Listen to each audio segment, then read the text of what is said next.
3 Kisah Kuda Buas. Legenda kuda buas Diomedes, Anthropophagus dalam mitologi Yunani, merujuk pada makhluk yang memiliki kebiasaan memakan manusia. Salah satu contoh terkenal dari kisah ini adalah kuda-kuda pemakan manusia milik Diomedes, seorang raja bangsa Trakia yang kejam. Diomedes adalah putra Ares, dewa perang, dan dikenal sebagai penguasa yang bengis. Ia memelihara sekelompok kuda liar yang diberi makan daging manusia, menjadikannya lebih buas dan ganas dibandingkan kuda biasa. Kuda-kuda ini menjadi simbol kekejaman dan kebiadaban Diomedes, yang sering menangkap orang asing atau musuhnya untuk dijadikan santapan bagi peliharaannya. Karena makanan mereka terdiri dari daging manusia, kuda-kuda tersebut berkembang menjadi makhluk yang sangat agresif dan sulit dikendalikan. Mereka menjadi ancaman bagi siapa saja yang berani mendekati istana Diomedes,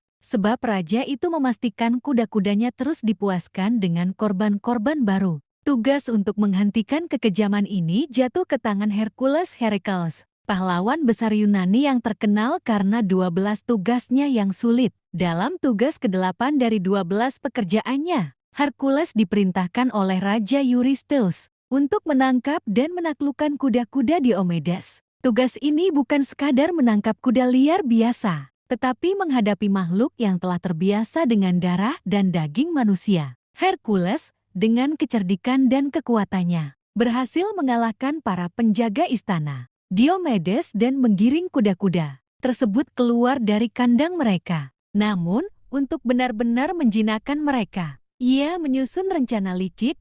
Alih-alih membiarkan kuda-kuda itu terus merajalela, ia menangkap Diomedes sendiri dan menjadikannya mangsa bagi peliharaannya. Sang raja yang kejam akhirnya dimangsa oleh kuda-kudanya sendiri. Sebuah hukuman yang ironis bagi penguasa yang selama ini memaksa makhluk-makhluk itu untuk memakan manusia. Kematian Diomedes membawa perubahan besar bagi kuda-kudanya. Setelah memakan pemilik mereka sendiri, makhluk-makhluk tersebut menjadi lebih jinak dan tidak sebuas sebelumnya. Hercules kemudian membawa kuda-kuda itu kembali kepada Raja Eurystheus, yang pada akhirnya melepaskan mereka untuk berkeliaran bebas. Beberapa mitos menyebutkan bahwa kuda-kuda ini kemudian dibiarkan hidup liar di Gunung Olympus. Sementara sumber lain mengatakan bahwa mereka akhirnya dibunuh oleh binatang buas lain. Kisah kuda-kuda Diomedes bukan hanya menceritakan kepahlawanan Hercules, tetapi juga menjadi simbol dari keadilan ilahi dalam mitologi Yunani.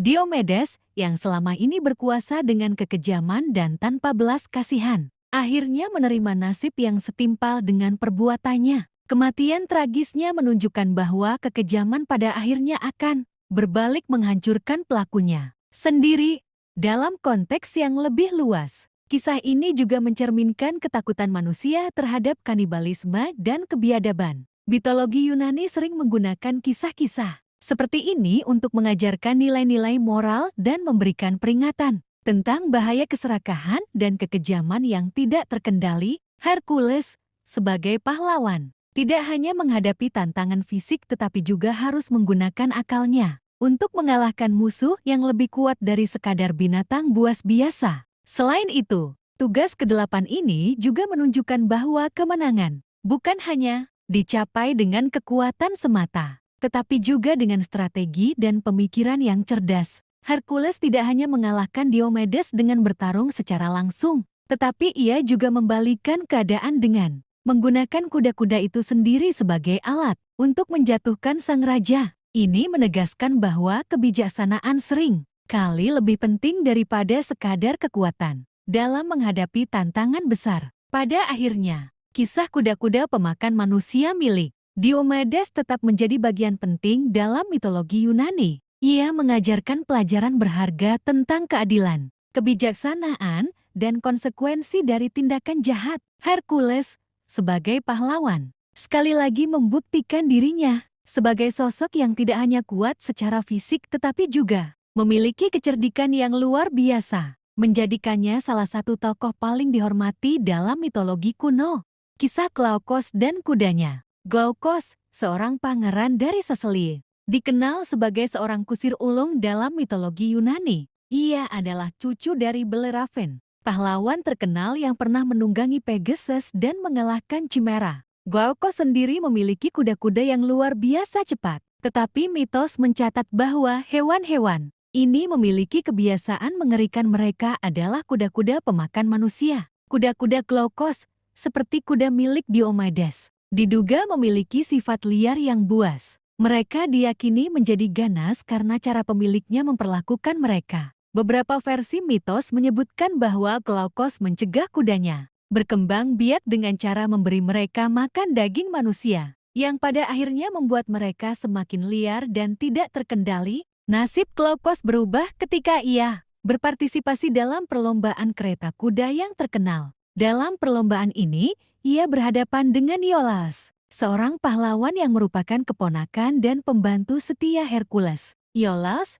yang dikenal sebagai pengemudi kereta kuda yang terampil, berhasil mengalahkan Glaukos dalam perlombaan tersebut, membuktikan keunggulannya dalam kecepatan dan strategi. Namun, kekalahan Glaukos dalam perlombaan ini ternyata menjadi awal dari malapetakannya. Para dewa yang tidak menyukai kesombongan dan kekejaman diduga mengutuk Glaukos sehingga kuda-kudanya sendiri berbalik melawannya. Begitu perlombaan selesai dan Glaukos mendekati kudanya, makhluk-makhluk itu tiba-tiba mengamuk dan menyerangnya. Kuda-kuda tersebut yang terbiasa mengonsumsi daging manusia menerkam dan memakan tuan mereka sendiri. Glaukos tidak berdaya melawan keganasan mereka dan akhirnya tewas di tangan peliharaannya sendiri. Ini menjadi ironi yang tragis. Seorang pria yang selama ini mengendalikan kuda-kudanya dengan kekerasan justru menemui ajal di mulut mereka. Kematian Glaukos menjadi peringatan bagi mereka yang berpikir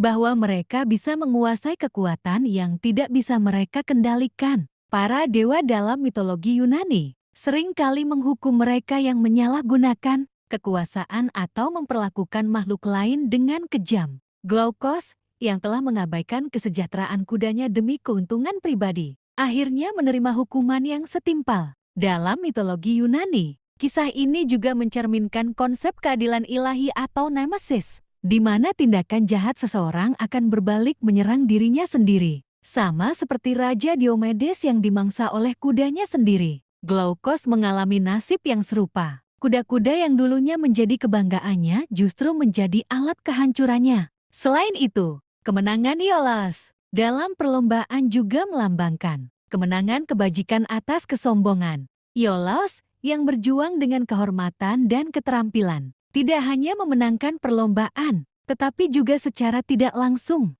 menyebabkan kejatuhan Glaukos. Ini menunjukkan bahwa kemenangan sejati tidak hanya bergantung pada kekuatan fisik, tetapi juga pada nilai-nilai moral yang lebih tinggi. Dengan demikian, kisah Glaukos dan kudanya tetap menjadi salah satu cerita peringatan dalam mitologi Yunani. Ia mengajarkan bahwa keserakahan, kekejaman, dan kesombongan pada akhirnya akan membawa kehancuran. Sementara itu, kemenangan yang diperoleh dengan cara yang benar akan selalu membawa kehormatan dan keselamatan.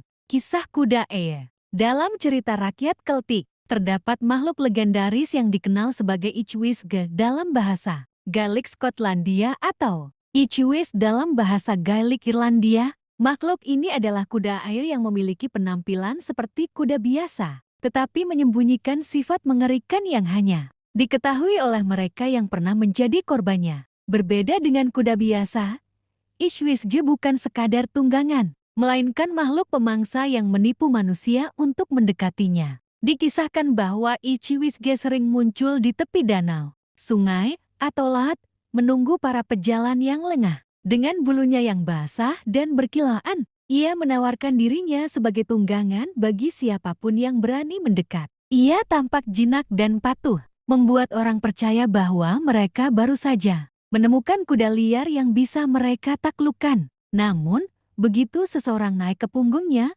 nasib tragis pun menanti. Begitu korban duduk di punggungnya, Ichwisge akan segera berlari menuju air dengan kecepatan yang luar biasa. Tidak peduli seberapa kuat korban berpegangan atau berusaha melompat turun, mereka tidak bisa melepaskan diri. Kulit makhluk ini memiliki sifat magis yang membuat siapapun yang sudah duduk di punggungnya tidak dapat melepaskan cengkeraman mereka. Saat mencapai Ichwisge langsung menyelam ke dalam kedalaman, menyeret korban bersamanya. Di dalam air, korban akan tenggelam tanpa daya dan segera menjadi santapan makhluk tersebut. Dengan keganasan luar biasa, Ichwisge mencabik-cabik mangsanya hingga hanya menyisakan hati atau liver dan paru-paru korban, yang kemudian dibiarkan mengapung di permukaan air. Sebagai satu-satunya tanda bahwa seseorang telah menghilang, banyak cerita rakyat menyebutkan bahwa penduduk desa sering menemukan hati mengambang di danau atau sungai,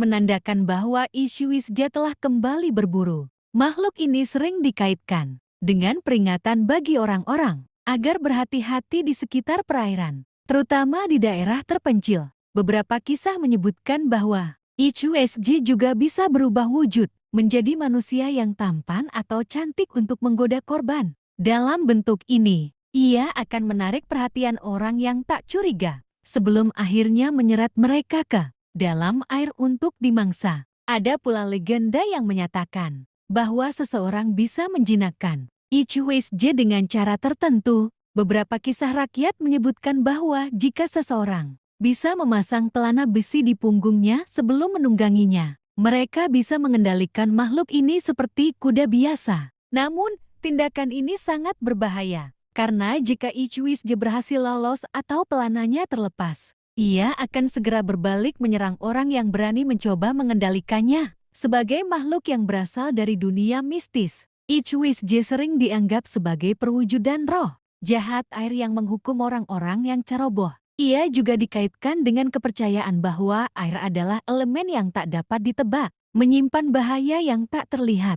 Banyak penduduk desa di Skotlandia dan Irlandia mempercayai kisah ini sebagai bagian dari ajaran turun-temurun untuk mengajarkan kewaspadaan di sekitar danau dan sungai. Meskipun cerita tentang Ichwisge memiliki elemen horor yang kuat, legenda ini juga memperlihatkan betapa eratnya hubungan masyarakat Keltik dengan alam dan kepercayaan mereka terhadap makhluk gaib. Mereka memahami bahwa air bisa menjadi sumber kehidupan, tetapi juga tempat bersemayamnya kekuatan yang tidak bisa dijelaskan. Oleh karena itu, kisah ini tetap bertahan sebagai bagian dari warisan budaya yang diwariskan dari generasi ke generasi. Hingga kini, cerita tentang Ichwisge masih diceritakan di berbagai wilayah Skotlandia dan Irlandia, baik sebagai kisah seram maupun sebagai bagian dari folklore yang kaya akan makna. Meskipun di era modern kita tidak lagi percaya pada makhluk ini, kisahnya tetap hidup dalam legenda dan cerita rakyat, mengingatkan kita akan misteri dan bahaya yang bisa tersembunyi di balik ketenangan air yang tampak damai.